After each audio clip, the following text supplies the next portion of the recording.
¿Qué tal, jóvenes? Bueno, pues vamos a continuar con la temática, objeto de estudio, que es la metodología de la investigación. Ya decíamos hace un momento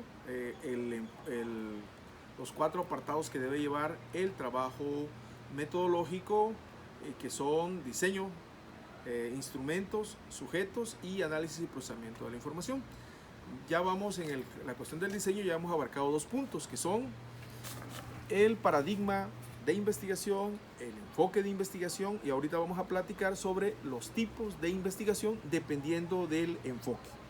Bueno, dentro del enfoque empírico analítico, que es el totalmente cuantitativo, que ya lo comentábamos hace un momento, se encuentran básicamente 3 tipos de investigación, y que ustedes seguramente abordaron estos tipos de investigación cuando llevaron la materia de investigación de corte cuantitativa, donde el programa marca 3 tipos de investigación, que es la investigación experimental, cuasi experimental y ex post facto. Entonces, ¿cuándo voy a usar uno de estos tipos de investigación? Cuando yo diga al principio que mi paradigma de investigación es cuantitativo y que me voy a basar en el enfoque empírico analítico, entonces sí tendré oportunidad de escoger uno de estos 3 tipos de investigación. Bueno, en realidad 2 tipos de investigación. ¿Por qué? Porque decíamos hace un momento, son 3 tipos de investigación dentro del enfoque empírico analítico, que es la experimental, la cuasi experimental y la investigación ex post facto. La investigación experimental, definitivamente nosotros en ciencias sociales jamás la usamos. ¿Por qué? Porque necesitaríamos tener un control absoluto de todas las variables, y eso es, en el campo de nosotros, en el campo de las ciencias sociales, pues eso es prácticamente imposible.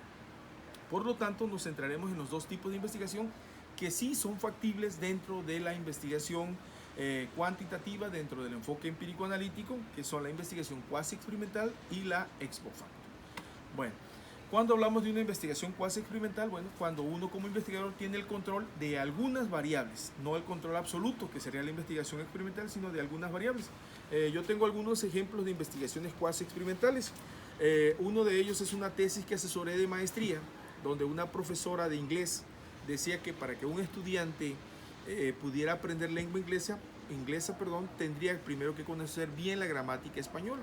Y entonces lo que hizo fue que dividió 2 grupos. En un grupo colocó de sus 2 grupos de clases que tenía, a uno las primeras 2 semanas empezó trabajando, en vez de inglés, gramática española, y con su otro grupo empezó su ciclo normal o su curso normal de todo en inglés, como acostumbramos, ¿no? Entonces, como ya sabemos que se realizan estos procesos formativos. Entonces, después al siguiente semestre volvió a hacer lo mismo y demostró en su trabajo de investigación que que los alumnos que llevan gramática española primero mejoran su nivel de inglés, porque comprenden bien todos los elementos cuando hablamos de un adjetivo, de un sustantivo o demás elementos gramaticales que podemos usar.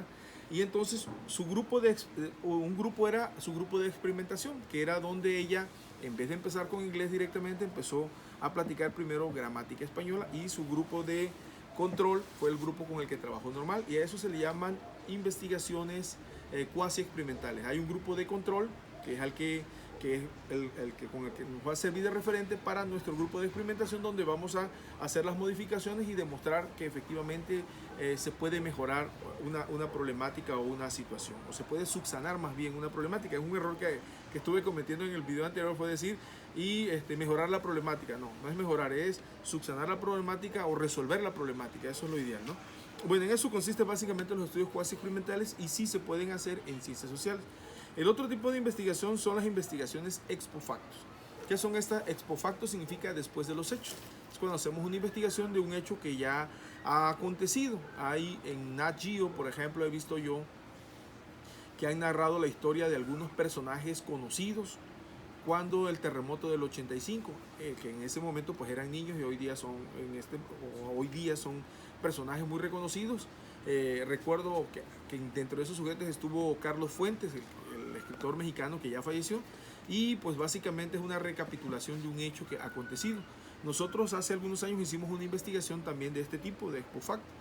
Después de la inundación del 2007, 5 años después, en el 2012, nosotros quisimos saber qué había pasado con las escuelas que se habían inundado. Se habían llegado los bomberos, había llegado Protección Civil, a dar pláticas, y los maestros ya sabían cuáles eran los puntos de reunión en dado caso de otra eventual inundación repentina y demás. Y pues eso fue lo que encontramos nosotros al final de esa investigación, fue de que pareciese que la inundación del 2007 jamás existió. Todo continúa tal cual, no hubo pláticas, no hay botiquín, no hay ningún elemento que tenga elementos que permitan a los sujetos ante otra eventualidad estar preparados. Entonces eso fue uno de los resultados, y eso es una investigación ex post facto.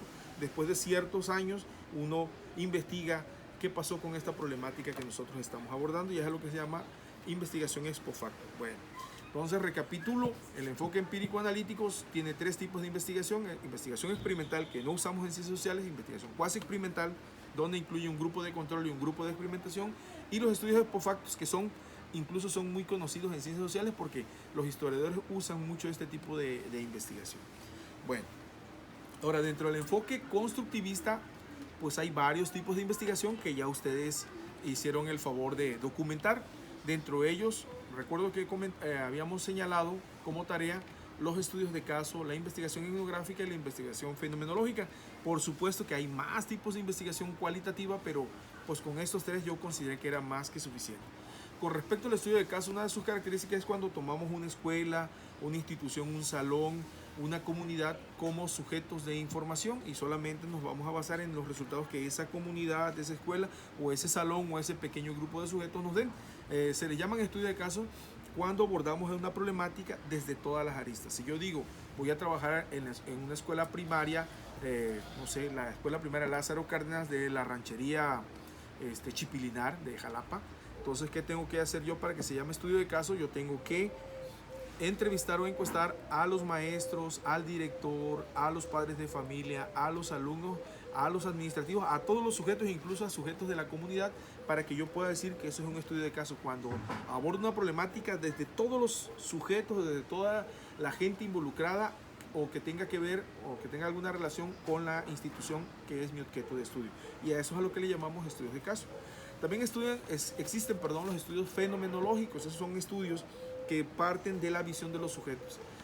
Se hace una narrativa a partir de las vivencias de los sujetos. Tomamos, claro, en cuenta el contexto, pero lo que nos interesa más es cómo un sujeto vive una realidad, cómo la percibe, cuál es su cosmovisión de la realidad.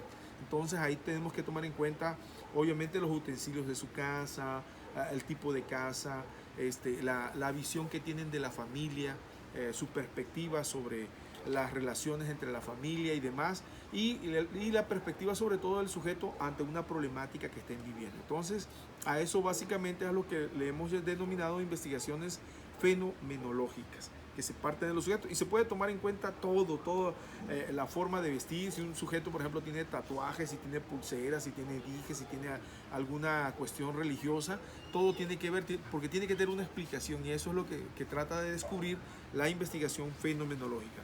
Recapitulo entonces: enfoque constructivista tiene muchos tipos de investigación cualitativas, entre ellos el estudio de caso, la investigación etnográfica y la investigación fenomenológica.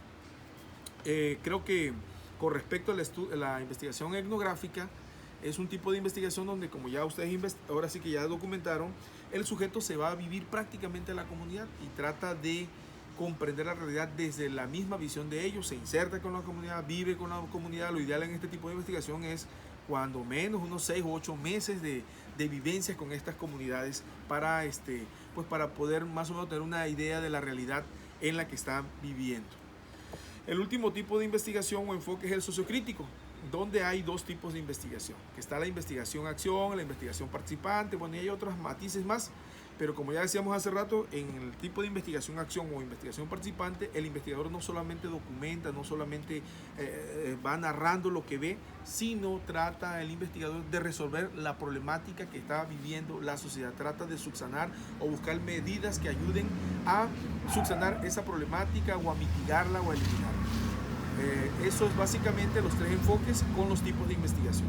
Entonces, eso básicamente sería enfoque empírico-analítico con investigación experimental, cuasi experimental y ex post facto. El enfoque constructivista con muchos tipos de investigación, entre ellos estudios de caso, etnografía, fenomenología, hermenéutica y demás. Y la investigación sociocrítica con la investigación-acción básicamente, que es la que busca transformar una realidad. Nos vemos en un rato más. Un gustazo.